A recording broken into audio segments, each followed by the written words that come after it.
On today's talk show, we are going to be joined by special guests Pastor Banks and Sister Banks. In celebration of the month of love and Black history, today's word of the day is endurance.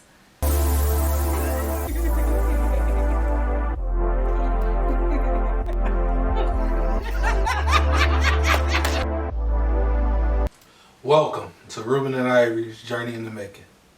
I'm Ruben Gibson. And I'm Ivory Gibson. Pastor Banks, Sister Banks, thank you so much for joining us. How are you today? Fine, We're doing good. Thanks for having us. Very good. Absolutely. We're so excited to have you here. So you all picked your word of the day, the word that describes your relationship, as endurance. Tell us more about that. Why did you all pick endurance? Endurance. A long distance runner has got to be able to endure to the end. There are going to be times when they want to feel like they want to quit. They may have to stop and get a drink of water, but they don't stop. That's They right. keep on going. No matter what happens, if it's raining or whatever obstacles are there, they don't stop. They deal with the obstacles and they keep going. They have to endure to the end. Amen. Beautiful. I love that. I just like to add that in relationships, we're too anxious to quit when obstacles come up, but it does make you stronger. You have two individual people that are merging into one, and there's going to be transitions, adversities. They're going to be good times, bad times. There's a time when you're learning, you're constantly learning about each other. And like Pastor said, you have to endure to the end. In your wedding vows, you made some promises before God, and you stay with that person in sickness and in health, and richer or poorer, and you endure. If this relationship is sanctioned by God, it can endure if you're willing to be a participant. Absolutely. And I love that you brought up, Sister Banks, the wedding vows, because as Pastor Banks was talking, that's immediately where my mind went. It made me think about you take those vows, and when you take those vows, it's like you take them to the end, till death do us part. So I think that's very important. And with that being said, how do you all feel about people determining that they're ready for marriage? Like, what are some of the things you think that people should consider when they feel like it's time to get married? Because I think a lot of times people think they're ready for marriage, but then they find out that they're really not ready for marriage. And thus, unfortunately, you see people get divorces out here. So what are your thoughts as far as that? Can I speak on that first? I'm going to answer this through a spiritual lens. And I'm going to say that people don't really want to own up to what is real. And what is real is you can't make somebody be who they're not. I don't care if you do love him, if he doesn't willingly come to that point in their life.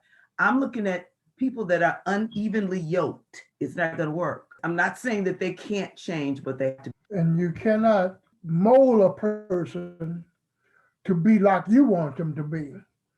You have to accept who they are and deal with that. That's right. They may say or do some things that you don't fly off because of it.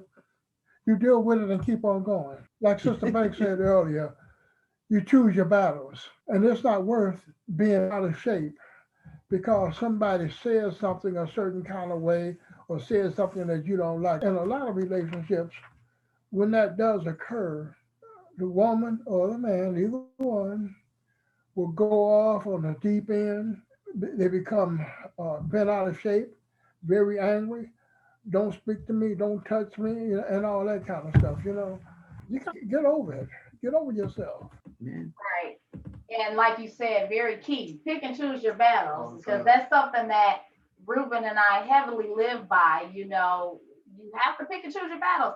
Sometimes you have to agree to disagree. And, that's just a part of marriage, something that you have to hold near and dear to help save your relationship. And like you said, to the end, which is very important. Let's learn a little bit more about your background. Yeah, how long have you guys been married? March 17th will be 37 years. Wow. We didn't know each other a long time before we got married. I met Pastor in October of 3. I married him in March of 84. So it was a couple months. Right. Now, what was that like? Because, times are so different now. And I mean, with regards to marriage, like some people get engaged, they be engaged for years, so if you could speak to that, like, how did you all get married so quickly? I asked her if she wanted to get married. And, I think about that often. I didn't do the get down on your knees and all of that. I didn't do all of that. I said, you want to get married? She said, yeah. I said, okay. So I came over and met her folks and Yes, my father. asked her father for a hand. He said, sure. From the onset of our relationship, it was funny to me because I would go home and say, I saw Mr. Banks again. I'm telling my mother this. And she said, oh, Wanda, that's going to be your husband. I said, I don't think so. So I think it was maybe our second date. He said to me, do you know what my intentions are? And I said, no. And he said, my intentions are to marry you. Well, it was the time is everything. When I met him, I was tired of the trying to attract a man at a lounge and a bar or a party and things like that. I already knew what I wanted. I wanted a man like my dad, who worked very hard to take care of us, a man of God, I already knew. And I saw all of those things in him. And it's something that we did, and we did seriously. It wasn't, we didn't have second thoughts. And we went right into it. We both wanted children, and, there's Brittany and Courtney. Your beautiful daughters. Oh my goodness, those are my girls. Those are the loves of my life. And my oldest one, there's the love of our life. When I first saw her at the locker with her daughter, LaWanda, and she was helping her take her coat off. And it was something about her that I never forgot. I started giving her little spiritual books that have poems in them. And I think every week I gave her a different one. Wow. So now where was that at? Where was it that you all would see each other? William Robinson Elementary School. LaWanda was going into the 2nd grade, and I had to find her a new school. And so I walked from my house and I found the school, and the pastor was getting out of his car, and the children, Mr. Banks, because he was the counselor of the school. And I guess I looked lost. And he asked me, was I looking to register my car?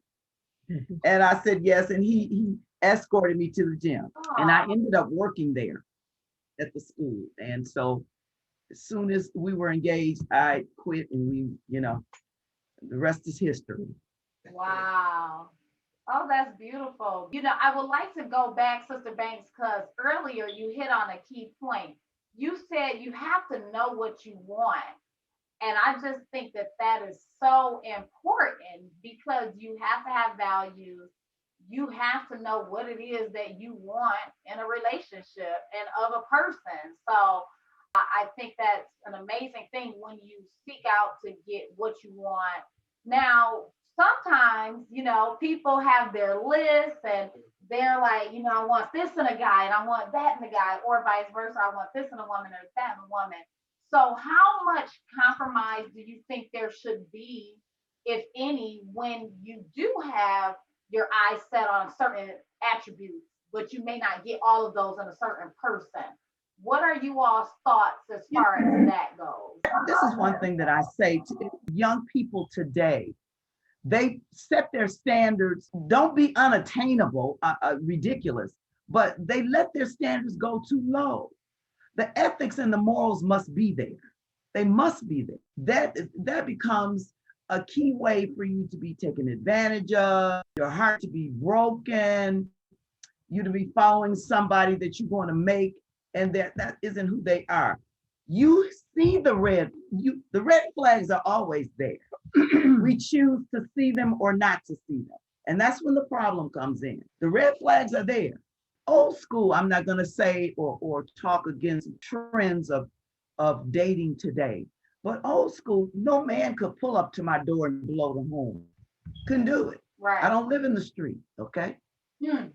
He would come in, formally speak with my parents, talk about a curfew time when I have to come in and escort me there. If it didn't happen that way, it didn't happen at all, you know. And my father and mother were very adamant as to the company we kept. And these children today, my parents never met my boyfriend, or why not? Wow. Is there something that we're not gonna like about them? You know, that you can't bring them home? My kids brought their friends home. And another thing, when you seeking for someone to spend your life with, you have to ask yourself, do I want a party person? Do I want someone that's smoking and drinking? Do you want somebody that doesn't believe in God? No. Too often, you see couples get married. The man goes to his church on Sunday, woman goes to her church on Sunday. They don't come together on that before. Wherever you go, I'm with you. Amen. Amen. Together. That's so important. And I think that applies with a lot of things, even with parenting. You parent together and not separately. I have my way, you have your way. You should work together as a couple being married, right? See, and another thing, when we were talking about what she wanted to do with her life one day, she said, well, when I went up to Western, I went up there to be a special ed teacher. I said, oh, will you go back to school to be a teacher? I said, yeah. I said, okay. So she went to school, and I told her, I don't want you to do nothing but hit the books. So I took the kids to the babysitters to school. I fixed breakfast, lunch, dinner. I washed the clothes. I ironed the clothes. I put them up. When they were little, I bathed them. Not all the time. A lot of it, because I didn't want her to spend forever in school. So like 12 hours is a full load. I had her taking 16 and 17 hours. And that was a lot. That I said to her one day, when are you going to go down and get fitted for your cap and gown? Her eyes bucked. I said, well, they sent you a letter. We got down there just in time. Wow. So, Pastor, question for you, sir. How was it asking her father for her hand in marriage? How was that? Oh, that was nice. It was nice. They were very nice people. Very nice people. There was no nervousness or anything because they were just so pleasant to be around. My father, Reuben, had a lot of respect for him. Okay. And my mother did too. So they admired him as a professional, first of all, and he always treated me nice. And you know, I was a daddy's girl. And I always looked for a man who could treat me as not making them be responsible for being my dad. I looked for some of his qualities. Right. Take care of. He was very understanding, compassionate, but he was very protective, you know. So he was a man of God. That was number one. My father didn't talk it, he lived it. Yes. He's going in a whole nother direction, right? That's something we often talk about, just, you know, being a doer. And, you know, I think that just applies to life in general, being a doer about things instead of just talking about or wishing or wanting. So that's powerful right there. Like you say, some people don't have the endurance for it. So push that off, you know, to make it Too quick to give up. too quick to give up. They ain't got it in them. Now, my question would be, because I'm very intrigued by the idea of asking for that hand in marriage. I believe people still do that today. What are your thoughts? Is that something that you feel holds a lot of value? Is that something you still feel applies to today? What do you think? So much has changed in society. The family dynamics have broken down. They're broken down where the parents don't even get respect from the oncomers. They don't even get respect from that significant other of their children. So do I think? Yes, absolutely. A man should ask for the hand of a man's daughter because that's his precious child. And you understand that I'm giving her life over to you. You have to ask me. I took care of her up until this point. If you can't do better, bring her home. That's right. You see what I'm saying? Or if you can do better, bring her home. There's no beating and that kind of thing. You know, I'm giving you my precious child. Right. You know, my dad loved us. It puts you on another level if you come and ask that man for the hand of his daughter. Brittany has a fiance. He came over one day. He said, Mr. Banks, I'd like to talk to you. I said, okay, what's up, Phil? He said, well, I'd like to ask you if I could have your daughter's hand in marriage. And I said, why? Because I love her and I want to spend the rest of my life with her. I said, okay, you have my blessings. That's beautiful. And yes, congratulations to you all, and congratulations to Phil and Brittany. So excited for you all being engaged, have a beautiful family. You all have children and grandchildren. How many grandbabies do you all have? Great. We have 2 greats. And great. We have 10. Oh my goodness. That's right. Oh my goodness. Grandchildren, 2 greats. That's right. So break it down for us. So how many children? We have 3. 3 children. Then how many grandchildren? 10. 10. And then how many great grandchildren? 2. 2. Oh my goodness. So that's definitely a blessing. Just acknowledging for Ruben and I, Pastor Banks is our pastor and Sister Banks is our first lady through Rehoboth Baptist Church. And Pastor, how long have you been pastoring at Rehoboth now? It'll be 19 years. 19 years. Wow, that's a long time. Blessings. You've definitely been a blessing to Rehoboth. So excited. We're so thankful that you all joined us today. You definitely shared wisdom, a lot of knowledge. Yeah. We would like to take just a little bit more knowledge away from you all. So with that being said, if you had advice to offer to couples that are out there, what will be that number one advice that you all will offer to couples out there? Well, for one, I would say when you have children, first thing would be you have to have Christ first. And then when you have children, you have to spend time with them. In a lot of families, the children don't see the father reading at all. Dad must read to the children. Dad must bring them up spiritually. And then you do things with your children. We did so much with our kids coming up until their friends say, oh, y'all must have been rich. And no, we wasn't rich. On Thursday, I would say, pack your clothes. Because when I pick up your mama for Friday, we coming home, getting a suitcase, and we out of here. We planned a trip to Hawaii. Brittany said she couldn't go. Next thing we know, she's going to ride, talking about, you're not going to leave me. And sometimes we would get in the car, go over to Canada, stop by Kentucky Fried Chicken, get some chicken, and let them go to the park and play in the park, and then we'd eat, and then to the ice cream place to get some ice cream, and then we'd go to the mall. And they love being able to go and pick out what they want to wear. Especially having girls. Oh my goodness. And I think what we're hearing is be actively present in your marriage and in your family's life, which is important. And reading is so fundamental and it's so important. And they do say, you should read to your child from infancy, really in the womb, because they take all of that and they hear the sound of your voice, which is so important. So yes, that's beautiful. And Sister Banks, what additional advice would that you offer? Well, our rule of thumb and what we live by is choosing your battles. So I'm just going to bring that up again. Everything isn't worth fighting over. Prioritize what you can live with and what you can't live with. And life goes on, and realize you're still 2 different people. And every year that you grow, there'll be some adversities. That's why they call it life. You're going to go through things. If Christ is there, you are there for the long haul. That word of endurance comes back up, and you just are true to your vows. I don't say be in a relationship and be uncomfortable and not be feeling that you're loved, because I don't think God wants you to live like that. But I'm just saying the young people today are so easy to say, forget it, and put an end to it. Is your relationship worth fighting for? If it is, then I think we ought to think again before we sign the divorce papers. And they also need to know what a relationship is all about. And it's not about a 3-letter word, SEX. Right. More to it than just that, right?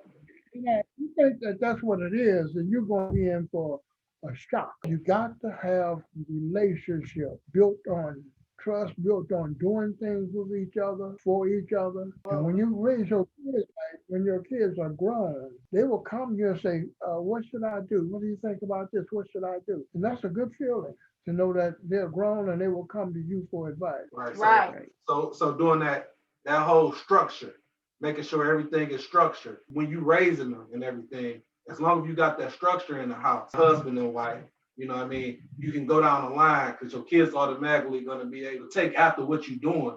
Out of all the things that you guys are doing, the different recreation things you're doing, the going out, all these things are like lessons that once you get into them and you're doing it, everything is a lesson. You got these lessons, you're going to be able to go down and it's going to all fall in line. It's going to show you that. Because like I was telling her before when we was talking, everybody wasn't blessed to get that husband and wife in the family. I say it's a blessing for me to be able to see a husband and wife, which was my mom and my dad, to be able to show some foundational things that you need coming up. Because if you got a man and a wife in the house, you're gonna automatically do that. Your conscience is automatically gonna follow those things right there. As far as, oh, I see what my dad doing. Oh, I see what my mom's doing.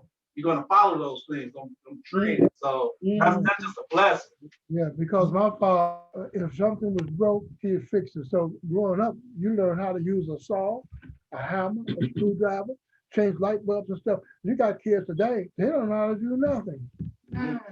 And then when it comes to parenting, sometimes the wife might have to say to the husband, why are you letting them do that? Because daddies sometimes are real lenient when it comes to the kids. And mama has to come in with the whip. Almost feeling like roles are sort of reversing at times, right? Where you have the mother serving as the disciplinary. Back in the day, it was daddy. You ain't want to get in trouble with daddy. Like we were saying, the family dynamics has broken down so much. You and Ivory in this day and time are a rarity. The mother and the father in the home, that's a rarity. You're not the norm. What we're dealing with now are mostly single parented homes, and usually the woman is the head.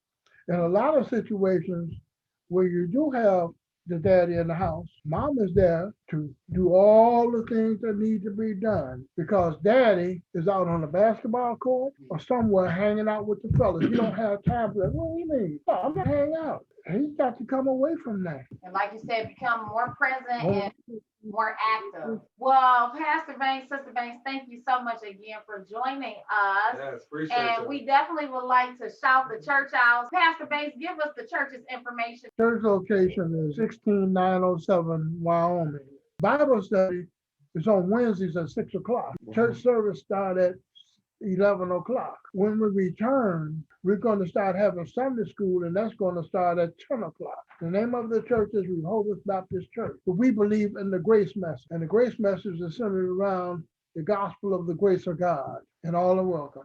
We appreciate you for sharing that information. So we again thank you for joining us, Pastor Banks, Sister Banks. We've learned a lot of information. Yes. So thank you so much for taking the time out to talk with us. And so for those of you who have not already subscribed, please be sure to click the subscribe button down below to subscribe to our channel for more talk show information such as what you've seen today, as well as be sure to give this video a like. We totally appreciate that. And you can always follow us on social media. That's Talk Show Ruben and Ivory's Journey in the Making. Thank you so much, and you all take care. Until next time. Thank you.